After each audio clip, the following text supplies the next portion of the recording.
आकाश, आकाश, ये क्या?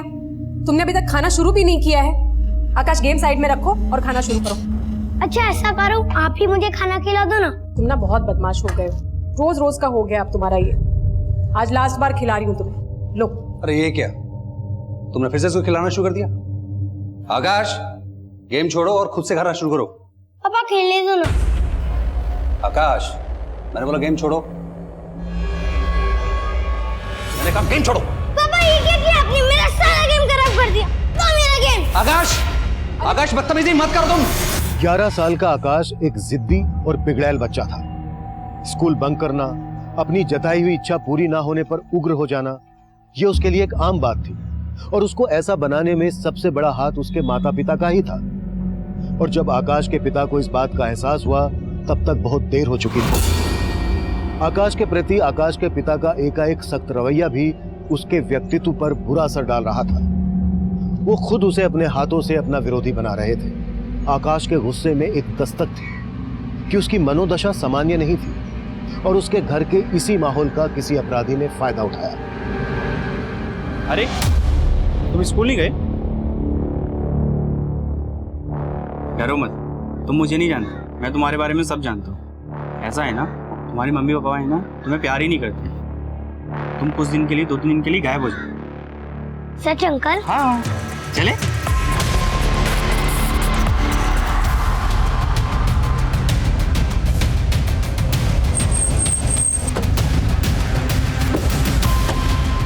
पीछे हटे, हटो हटो हटो हटो।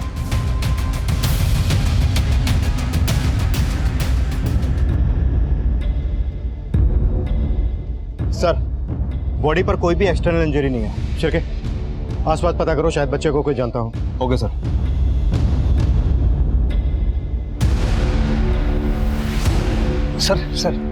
सर हमारे बेटे आकाश का कुछ पता चला? देखिए हम पता कर रहे हैं, जैसे कुछ खबर आती है मैं बताता हूँ आपको। अब क्या पता कर रहे हैं? 6 महीने से हम यही सुन रहे हैं कि आप पता कर रहे हैं। अभी तक आप मेरे बच्चे को ढूंढ नहीं पाए। मेरा बच्चा क्या कर रहा होगा, किस हाल में होगा?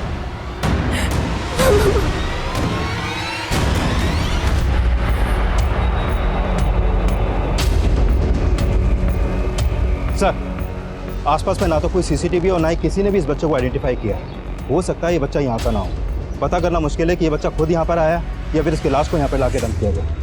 सर, देख के तो ये लग रहा है कि नेचुरल डेथ है। इसकी डेथ नेचुरल है या फिर किसी ने मार कर इसे यहाँ फेंक दिया है, ये तो पोस्टमार्टम रिपोर्ट से ही क्लियर होगा। साहब 10 का एक बहुत अच्छा है, ताजा ताजा है, ले लो ना साहब। साहब 10 का एक ताजा। साहब 10 का एक ताजा है साहब। अरे ले लो ना साहब। अरे वाह, ये तो बहुत अच्छी बात है। नाम क्या है बेटा आपका? मंजू। वाह वाह, बहुत प्यारा नाम है। ठीक है, मैं काम करता हूँ, आपके फूल खरीद लेता हूँ। लीजिए ना साहब, 10 का एक और 20 का 3। और अगर मैं सारे फूल खरीद लूंगा तो? सारे? हाँ? साहब 80 में ले लीजिए। ये लो, पूरे के पूरे 100 रुपए। खुश?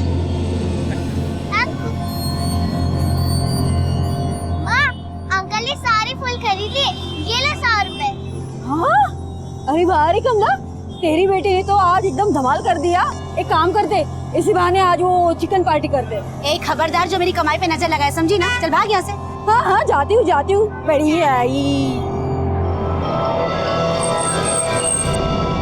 मंजू, ये फूल बेच में आती है।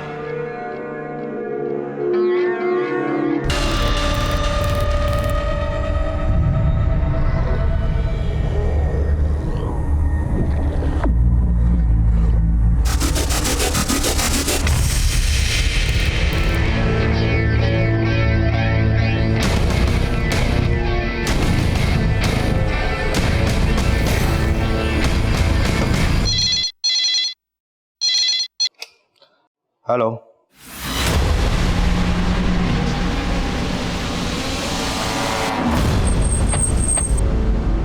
सर, बोरीवली में जिस बच्चे की लाश मिली थी उसकी फोटो सारे थानों में सर्कुलेट करवा दिए, लेकिन कहीं से कोई अपडेट नहीं कि उस बच्चे की कहीं मिसिंग रिपोर्ट फाइल की गई हो। सर, बच्चे की पहचान लगाना मुश्किल हो रहा है। सर, उस बच्चे का पोस्टमार्टम करने वाले डॉक्टर का फोन आया था।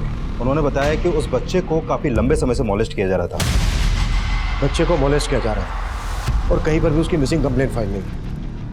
मतलब बच्चे के साथ जो हो रहा था उसमें उसके किसी जान पहचान वाले का ही हाथ होगा। ना आई एम श्योर उस बच्चे की डेथ नेचुरल नहीं होगी। सर अभी अभी कंट्रोल रूम से फोन आया है, गोराई खाड़ी के पास एक और बच्चे की लाश मिली है।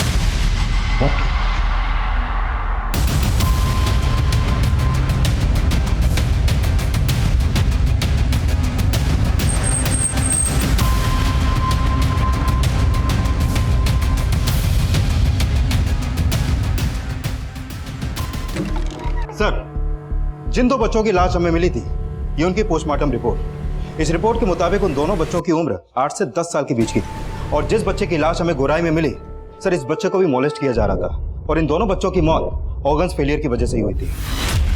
Organ failure? Yes sir. Sir मौत नेचुरल लग रही थी लेकिन डॉक्टर्स ने उन बच्चों की बॉडी में कई तरह के सिम्टम्स नोटिस किए। उन दोनों बच्चों को ऐसे खतरनाक केमिकल्स दिए जा रहे थे जिसकी वजह से उनके ऑर्गन्स धीरे धीरे खराब होते गए। किस तरह के केमिकल्स? सर ये तो फिगर आउट नहीं हो पाया लेकिन डॉक्टर्स का मानना यह है कि जिस तरह का खाना बच्चे खा रहे थे शायद वो केमिकल्स उसी खाने में मिलाकर बच्चों को दिया जा रहा था। मतलब बच्चों को पर्पसली केमिकल्स दिए जा रहे थे ताकि बच्चे धीरे धीरे मर सके। दोनों बच्चों की मौत कब हुई?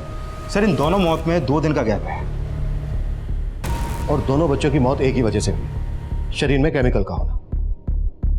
और दोनों बच्चों को मोलेस्ट भी किया जाता है। 6, 7, 8, 9, 10, 11, 12, 13, 14, 15, 16, 17, 18, 19, कितने हुए माँ? 20, 22, माँ कितने हुए? भुला दिया ना मंजू, कितना बोलती है। अब चुप, फिर से गिनने पड़ेंगे मुझे। 1, 2, 3, 4, 5, 6। अब मुंह पे उंगली रखकर बैठी रहेगी। पूछ अब क्या पूछना है। अच्छा माँ, तो इन पैसों की 2 हिस्से क्यों करती है? एक खर्चे के लिए और एक तेरे लिए। मेरे लिए? हाँ तो तू बड़ी होगी तो तेरी शादी करनी पड़ेगी ना। मेरी शादी कब? मंजू तू कितना बोलती है, पहले बड़ी तो हो जा। अच्छा सुन, राशन वाले के यहाँ से जाकर दाल चावल ले, बाकी बातें खाना बनाते बनाते करेंगे। ये ले पकड़।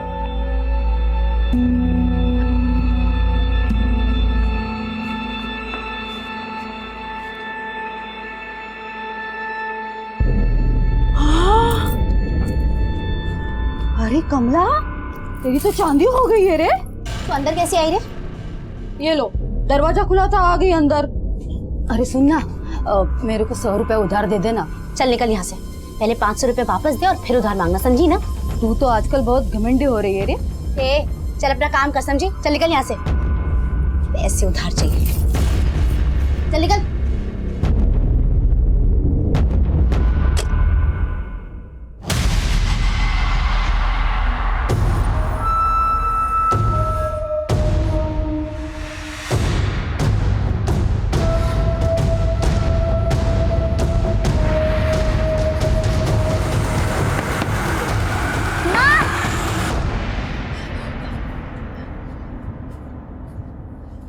मंजू, क्या हुआ? इतनी घबराई सी क्यों है? माँ, वहाँ पुलिस है। पुलिस?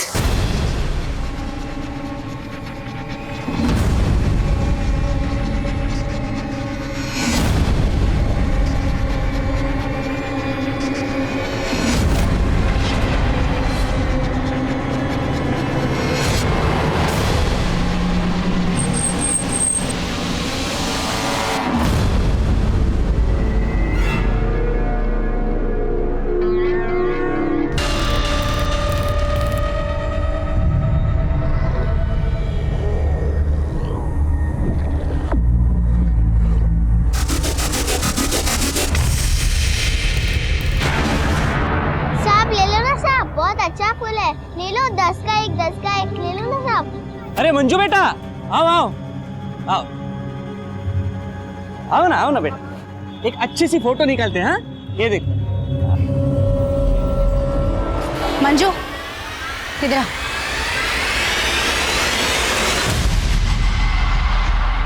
सर मैंने उन बच्चों के फोटोज मुंबई के हर अखबार और सोशल मीडिया पे सर्कुलेट करवा दिए हैं, लेकिन अभी तक ऐसा कोई भी सामने नहीं आया जो इन बच्चों की पहचान कर सके। लेकिन सर गोरेगांव पुलिस से भी एक इन्फॉर्मेशन मिली है। गोरेगांव पुलिस को भी उनके एरिया में एक 8 से 10 साल के बच्चे की लाश मिली।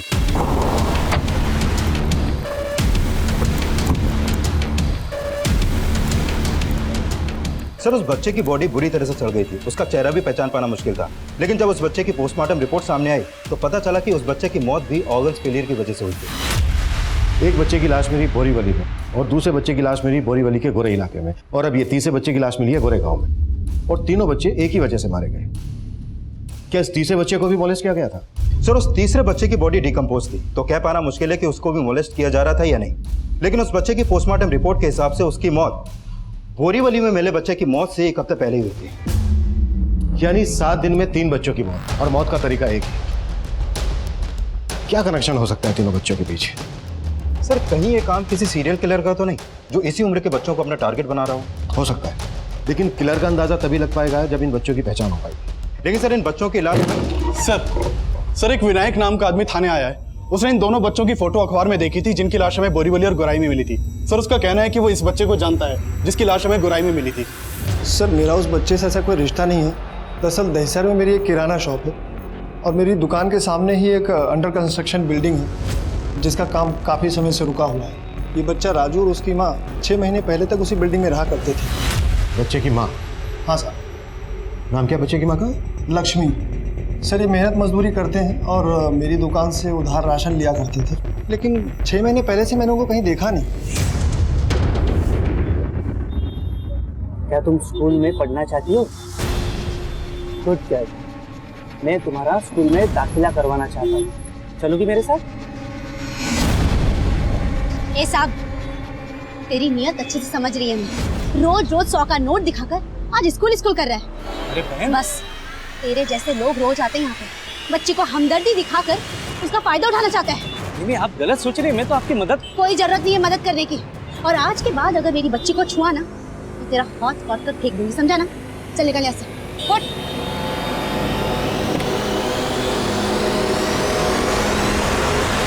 तेरे को मालूम भी है कि ये लोग बच्चों के साथ क्या करते हैं? आज के बाद किसी के भी चिकनी चुपड़ी बातों में आना मत, समझी ना? तेरे को मालूम भी नहीं ये लोग। रुक एक सेकंड।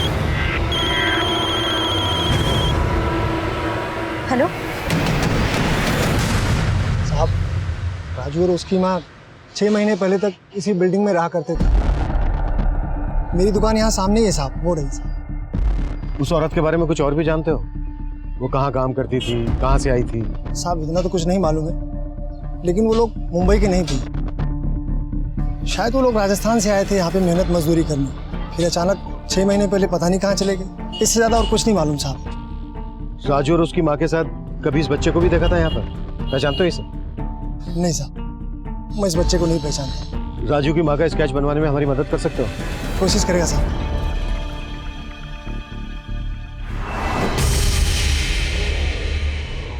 तो कह रही है तेरे को मंजू को साथ बनाने को बोला था ना? मंजू की तबीयत ठीक नहीं है भाई।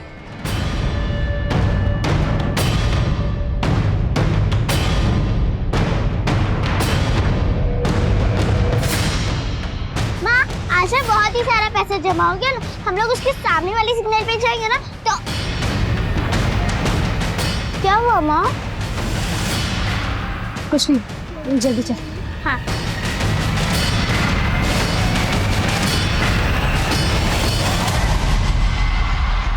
जिस अंडर कंस्ट्रक्शन बिल्डिंग में राजू और उसकी माँ लक्ष्मी रहते थे वहां पर पता करो, शायद इनके बारे में हमें और भी कुछ पता चल जाए। और हाँ, राजस्थान पुलिस को लक्ष्मी का स्केच और बाकी तीनों बच्चों के फोटोग्राफ भेज दो, शायद वहां से कुछ क्लू मिल जाए। Okay sir. 2 बच्चों को मोलेस्ट किया जा रहा था और तीसरे बच्चे की भी यही संभावना है। तीनों बच्चों की बॉडीज में जानलेवा केमिकल्स। चक्कर क्या है? शिरके ये भी तो हो सकता है कि राजू की माँ लक्ष्मी की भी मौत हो चुकी हो। पता करो कि किसी औरत की अनआइडेंटिफाई बॉडी मिली है क्या जिसकी शक्ल राजू की माँ लक्ष्मी के स्केच से मिलती जुलती है। Okay sir. माँ तो उस पैसे के 2 हिस्से नहीं करी है, तू नहीं बोला था ना एक मेरी शादी।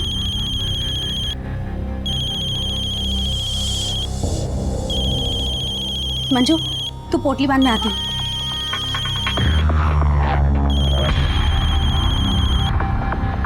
हेलो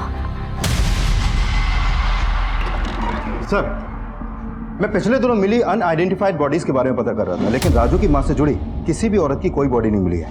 लेकिन सब पता चला है कि कुछ दिन पहले भाईंदर पुलिस को भी उनके एरिया में एक बच्चे की लाश मिली थी। और उस बच्चे की मौत भी ऑर्गन्स फेलियर की वजह से हुई है। लेकिन सर, जिस बच्चे की लाश भाईंदर में मिली उसकी बॉडी में मोलेस्टेशन का कोई साइन नहीं मिला है। लेकिन चारों बच्चों की मौत हुई है जहरीले केमिकल्स की वजह से। कहीं ऐसा तो नहीं है कि ये बच्चे किसी केमिकल फैक्ट्री में काम करते हो? चिरके, मुंबई और आसपास के इंडस्ट्रियल एरियाज में इन चारों बच्चों के बारे में पता करो। Okay sir. माँ बताओ ना, हम अचानक से कहाँ जा रहे हैं? मंजू मैं सब बताऊंगी। अभी चल जल्दी से मेरे साथ। चल आजा, आजा। चल।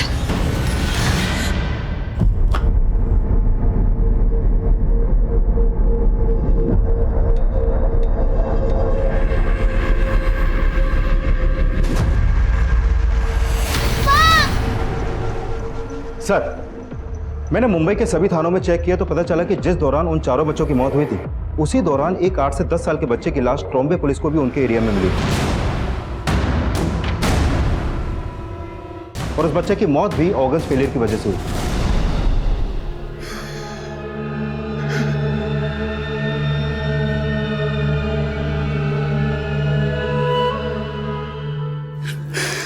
सुनिए, खाना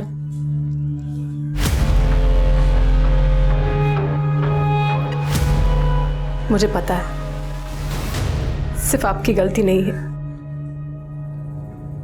मेरी भी गलती। मैंने उसे लाड प्यार करके इतना सिर पे चढ़ा के रखा था, लेकिन आप कुछ भी करिए, उसे ढूंढ लीजिए। हम दोनों मिलके उसे समझाएंगे। आखिर वो बेटा है हमारा। सर, राजू के अलावा अभी तक किसी भी बच्चे की पहचान नहीं हो पाई है, लेकिन राजू की मां लक्ष्मी इस समय कहां गायब है इसका कोई भी लीड हमारे पास नहीं है। सर, पॉसिबल है कि ये सारे बच्चे बाल मजदूरी के विक्टिम हों, लेकिन फिलहाल अभी तक ऐसी किसी भी केमिकल फैक्ट्री के बारे में इंफॉर्मेशन नहीं मिली है जहां पर बाल मजदूरी करवाई जाती हो। इंफॉर्मेशन ऐसे नहीं मिलेगी, निकालनी पड़ेगी।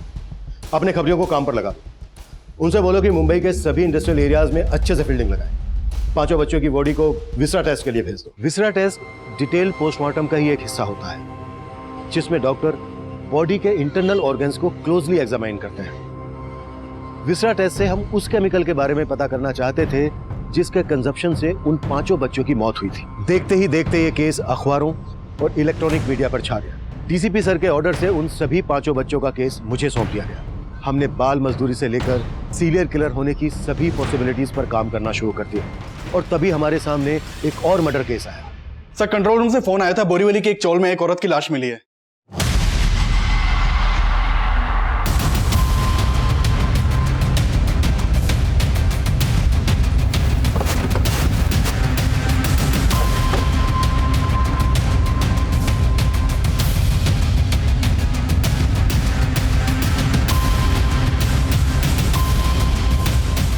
साहब, अंदर जो है ना वो कमला है, वो अपनी बेटी मंजू के साथ यहाँ रहती थी।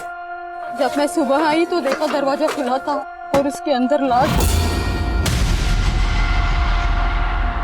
और कमला की बेटी? मैं आई थी तो वो वहाँ नहीं थी।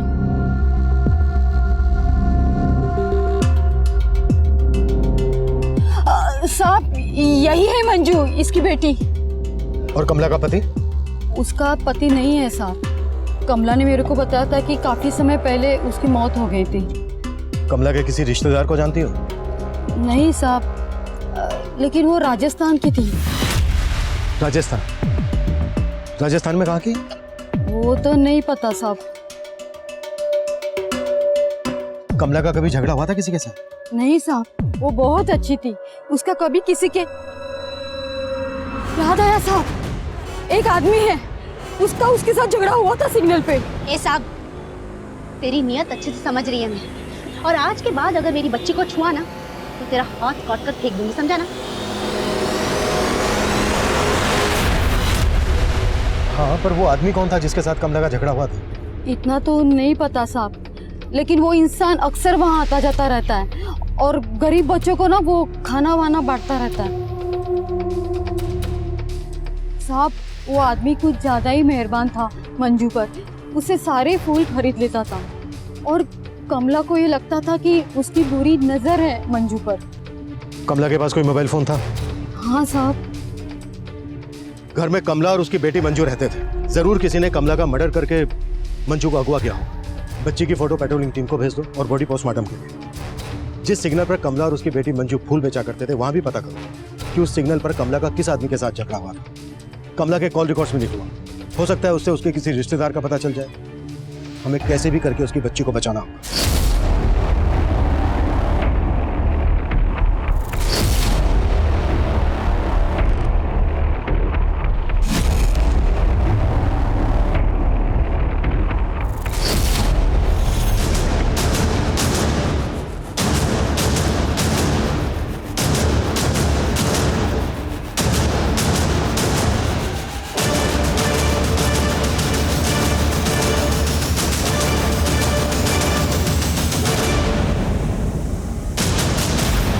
सर इन सभी बच्चों की विजरा रिपोर्ट आ गई है। इन बच्चों को हाइड्रोक्सी एनिसोल नाम का केमिकल दिया जाता था। सर ये केमिकल सरदर्द और जुकाम का बाम बनाने के लिए इस्तेमाल किया जाता है। डॉक्टर्स का मानना है कि शायद बच्चों के खाने में ये बाम मिलाया जाता होगा। बाम बच्चों के खाने में? कहीं ऐसा तो नहीं है कि बच्चे बाम बनाने वाली किसी फैक्ट्री में काम करते हैं? सर मुंबई में जितनी भी बाम बनाने वाली या इस तरह का केमिकल सप्लाई करने वाली फैक्ट्रीज है, मैंने उन सब की लिस्ट बनाई है। सर हमारे खबरी इन सब फैक्ट्रीज पे नजर बनाए हुए हैं, लेकिन अभी तक ऐसा कोई भी क्लू नहीं मिला जिससे ये पता चल सके कि ये बच्चे ऐसी किसी फैक्ट्री में काम करते हों। एक के बाद एक 5 बच्चों का मर्डर एक ही तरीके से। उसके बाद कमला का मर्डर सामने आया और फिर पता चला कि उसकी बच्ची मंजू गायब। कहीं इन बातों का आपस में कुछ कनेक्शन तो नहीं? सर कमला जिस सिग्नल पर बैठती थी वहां के एक सीसीटीवी में वो आदमी कैप्चर हुआ है जिससे कमला का झगड़ा हुआ था।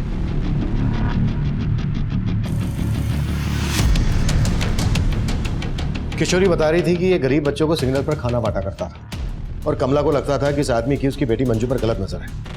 5 बच्चों में से 2 बच्चों को मोलेस्ट किया जा रहा था और सभी बच्चों की बॉडी में केमिकल्स मिले। शिर्के कहीं ऐसा तो नहीं है कि ये बच्चों को केमिकल्स मिलाकर खाना बांटता था? ये देखो, इसकी गाड़ी का नंबर विजिबल है, साफ साफ दिख रहा है। गाड़ी के रजिस्ट्रेशन से इसका एड्रेस पता करो, कहाँ रहता है ये।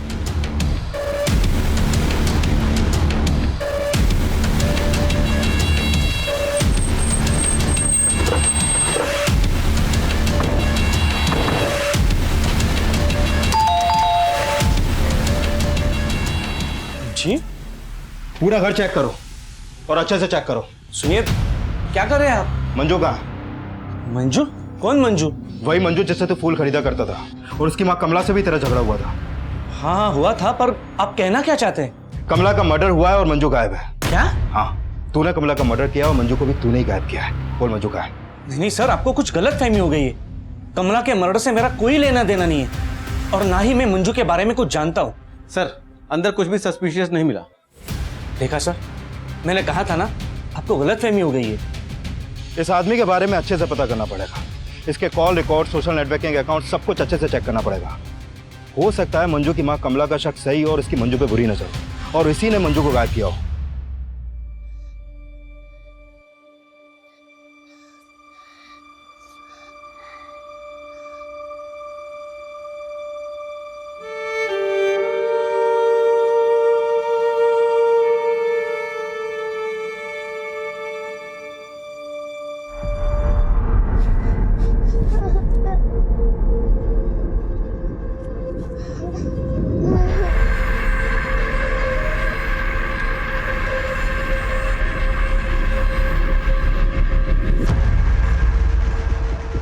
कमला जिस सिग्नल पर फूल बेचा करती थी वहाँ राजू, उसकी माँ और बाकी 4 बच्चों के बारे में तो कोई इन्फॉर्मेशन नहीं मिली है, लेकिन ये पता चला है कि उसी सिग्नल पर वकार जिन बच्चों को खाना बांटा करता था वहाँ से वो बच्चे अचानक से गायब हो गए। और जब मैंने वकार का सोशल नेटवर्किंग अकाउंट चेक किया तो पता चला कि वकार ने उन सभी बच्चों के साथ अपने अकाउंट पर कुछ फोटोज अपलोड किए हैं। ये देखिए सर।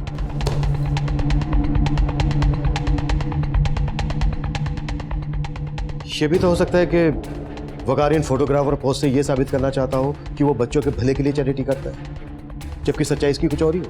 नहीं सर, वकार के कॉल रिकॉर्ड में तो ऐसा कुछ भी सस्पिशियस नहीं है। एक काम करो, इसकी हर एक्टिविटी पे नजर रखो। हो सकता है ये उन 5 बच्चों को भी जानता हो जिनकी लाशें हमें मिली, और ये भी जानता हो कि मंजू इस वक्त गायब कहाँ है।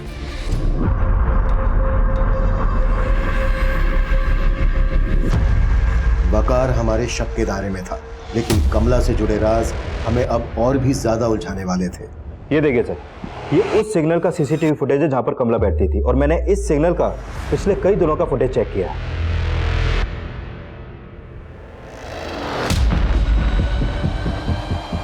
ये वही कार है जो इस सिग्नल पे रोजाना आती थी और कमला इसी कार की डिक्की से कार्टन लेती थी। एक फूल बेचने वाली मामूली औरत से कार वाला सिग्नल पर मिलने क्यों आता होगा? किशोरी, इस कार से एक आदमी रोज कमला से मिलने आता था। कौन है वो? साहब, ये कार तो वहाँ रोज आती थी और इसमें का वो जो आदमी उससे बात भी करती थी कमला। मैंने उससे पूछा भी था कि कौन मिलने आता है तेरे को, लेकिन उसने कभी कुछ नहीं कहा। बोलती थी कि कोई बड़ा सेठ है। कौन बड़ा सेठ? वो नाम वाम कभी नहीं बताया उसने मुझे। जो आदमी इस कार के अंदर होता था, उसका चेहरा देखा था कभी? उसके बारे में बता सकती हो? नहीं साहब, कभी देखा नहीं उसका चेहरा मैंने। अच्छा, ये देखो, इस कार में से कमला रोज एक कार्टन लेती थी। क्या होता था इसके अंदर? नहीं साहब, कभी इसके बारे में उसने नहीं बोला मेरे को। ठीक है, तुम जा सकती हो। शिरके, हो सकता है किशोरी कमला के बारे में सब कुछ जानती है, पर किसी वजह से या किसी डर की वजह से ये बता नहीं रही हो। इसकी भी कुंडली निकालो। सर, कमला जिस गाड़ी वाले से मिला करती थी, वो गाड़ी का नंबर मलाड में रहने वाले मनसुख सेठ के नाम पर रजिस्टर्ड है। मनसुख? जी सर। वो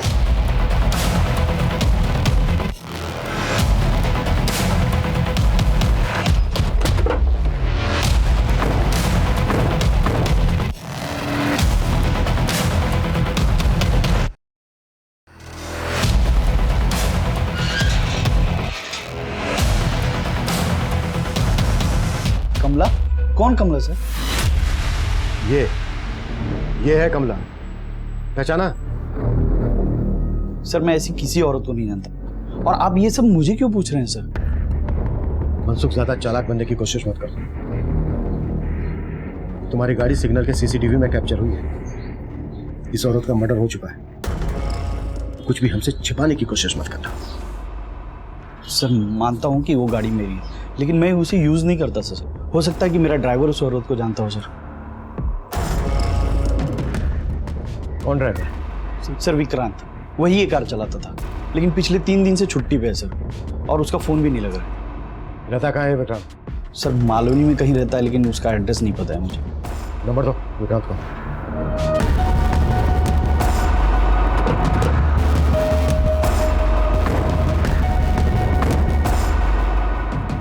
ताला लगा है। तोड़ो ताला।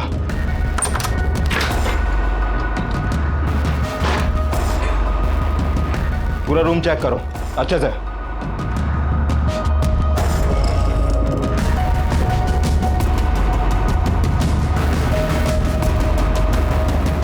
सर, ये देखिए।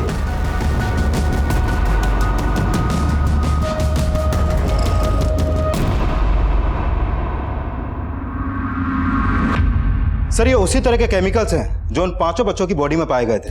ये सभी केमिकल्स के पैकेट विक्रांत की चोल से मिले सर, और ये विक्रांत की तस्वीर भी वहीं से मिली है। मनसुख की कार रोज उस सिग्नल पर जाती थी, और मनसुख का कहना है कि उसे इस बारे में कुछ नहीं पता। शायद उसका एक ड्राइवर विक्रांत कार लेकर जाता होगा, और कमला इस कार से रोज एक कार्टन लेती थी।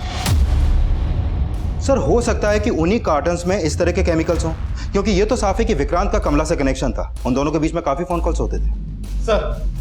सर, कमला की पोस्टमार्टम रिपोर्ट के मुताबिक कमला का मर्डर स्टैबिंग से हुआ था। सर, डॉक्टर्स ने कमला के बारे में एक चौंकाने वाली बात बताई है। सर, मंजू कमला की बेटी नहीं हो सकती, क्योंकि कमला की मेडिकल रिपोर्ट से यह साफ है कि कमला ने कभी कंसीव ही नहीं किया। तो सर, कमला मंजू तो क्या किसी बच्चे की मां नहीं हो सकती। क्या? किशोरी तो कह रही थी कि मंजू कमला की बेटी है। मंजू अगर कमला की बेटी नहीं थी तो मंजू का कमला से रिश्ता क्या होगा? और अब हमें एक ऐसी इंफॉर्मेशन मिलने वाली थी जो इस केस से जुड़े हर इंसान का आपस में कनेक्शन होने की संभावना पुख्ता कर रही थी। सर, मैंने विक्रांत के सेठ मनसुख और उसकी फैमिली के बारे में पता किया। मनसुख और उसकी फैमिली भी राजस्थान के रहने वाले हैं। मनसुख राजस्थान का, कमला राजस्थान की, और राजू की मां लक्ष्मी भी राजस्थान की। हो सकता है मनसुख का कमला के साथ कोई कनेक्शन हो, और विक्रांत को गायब करने के पीछे मनसुख की कोई चाल हो। शिरके, मनसुख के कॉल रिकॉर्ड्स, इसकी हर एक एक्टिविटीज पर नजर रखो। Okay sir. सर मैंने विक्रांत के कॉल रिकॉर्ड चेक किए। विक्रांत का फोन कमला की हत्या वाली रात से बंद है। और सर एक किशोरी भी विक्रांत के साथ फोन पे टच में थी।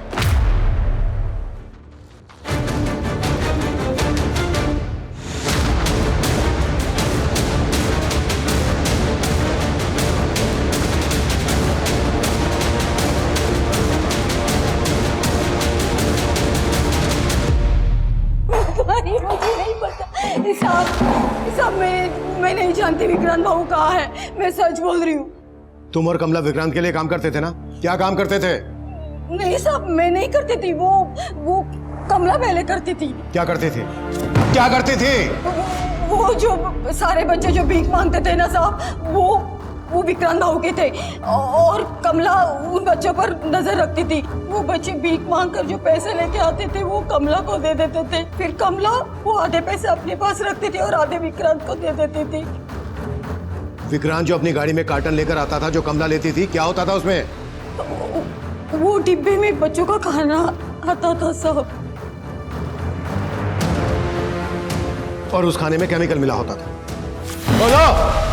हाँ साहब, उस खाने में कुछ तो होता था, क्योंकि कमला ने वो खाना कभी भी अपनी मंजू को खाने नहीं दिया। कुछ दिन पहले विक्रांत वो बाबू वहाँ आए थे और मुझे अचानक से बोलने लगे कि देख किशोरी, कमला जो कर सकती है ना, तू भी कर सकती है। हाँ भाऊ, लेकिन अरे कमला को दूसरी जगह शिफ्ट कर रहा हूँ ना मैं। मैंने भी लालच में आकर उसको हाँ कर दी। फिर अचानक कमला का मर्डर हो गया। इसके अलावा मुझे कुछ नहीं पता साहब। क्या ये बच्चे भी पहले उस सिग्नल पर भीख मांगा करते थे? देखो, ध्यान से देखो इन्हें। ये राजू है और ये गुड्डू, ये दोनों वहाँ काम करते थे।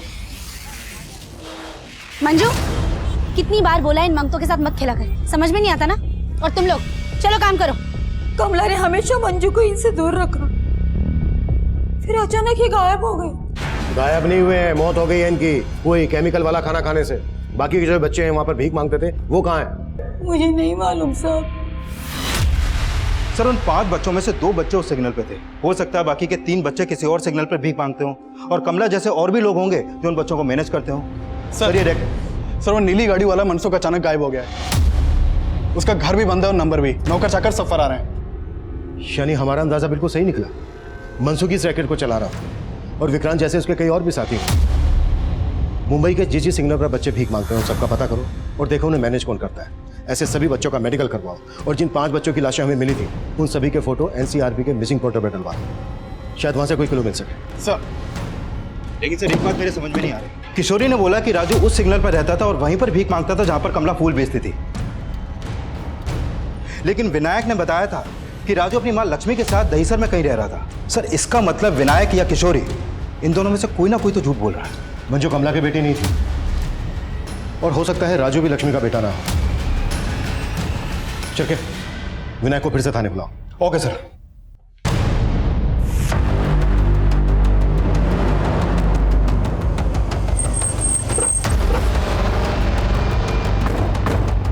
जो विनायक उन 5 बच्चों में से एक बच्चे की पहचान बताने हमारे पास आया, अब वो भी गायब था। कमला, किशोरी, विक्रांत और मनसुख के बाद विनायक भी इस नेक्सस का हिस्सा लग रहा था। लेकिन उसने एक ही बच्चे की पहचान क्यों की, किस मकसद से की, ये तब हम समझ ही नहीं पा रहे थे। इस नेक्सस की जड़ों तक पहुंचने के लिए हमने मुंबई के कई सिग्नल्स पर छानबीन शुरू कर दी।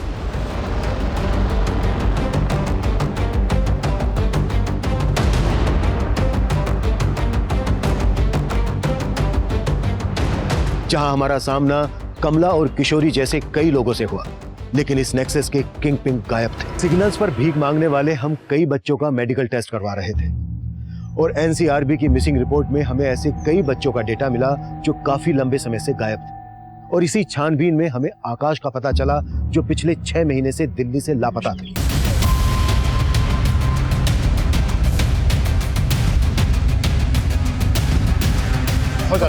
साहब इस रैकेट से मेरा कोई लेना देना नहीं है साहब। विक्रांत के दिए जहाँ से मैं आ गया साहब, उसका मेरी दुकान पे रोज आना जाना था साहब। वो एक दिन आया और मुझसे बोला कि पुलिस इन 2 बच्चों की पहचान ना बहुत जोरों शोरों से कर रही है। देख मैं चाहता हूँ उनमें से एक की पहचान तो खुद पुलिस स्टेशन जाके कर। देख भाई, मुझसे लफड़े वाला काम नहीं हो पाएगा।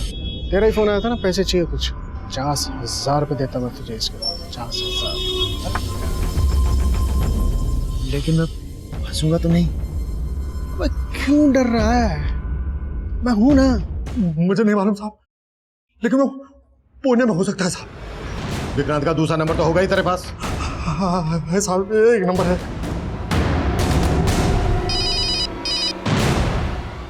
हेलो, क्या विनायक भी?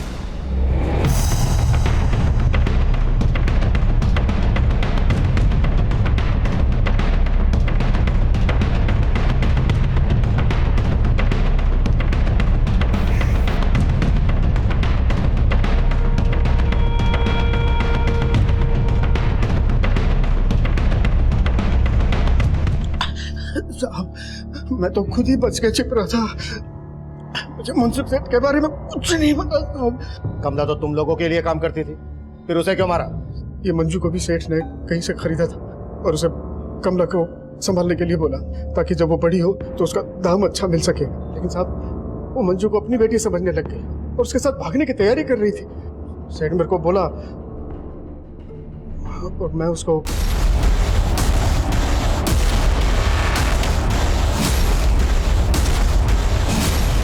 किसको बेचा?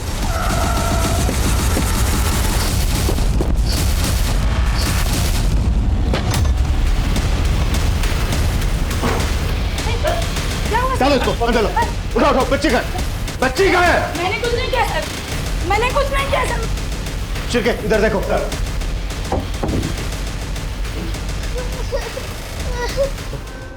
मनसुख सेठ के ऊपर भी एक और सेठ है, जिसके बारे में सेठ ने मुझे आज तक कभी नहीं बताया। बस वो हर महीने की 17 तारीख को बच्चों से भरी हुई वैन भेजता था ताकि किसी को शक ना। फिर सेठ और मैं उसमें से सेलेक्ट करते थे कि इसमें से किसको प्रोस्टिट्यूशन में डालना है और किससे भीख मंगवानी।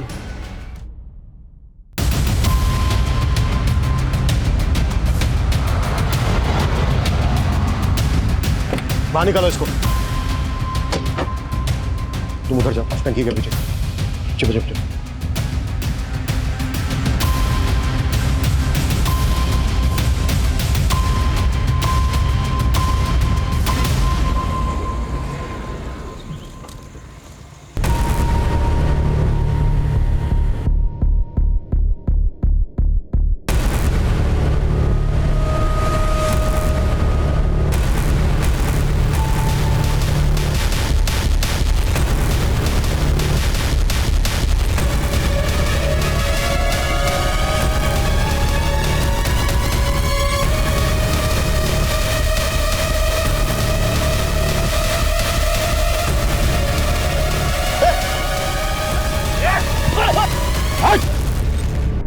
बेटा बेटा, आप लोग डरना नहीं, हम पुलिस अंकल हैं।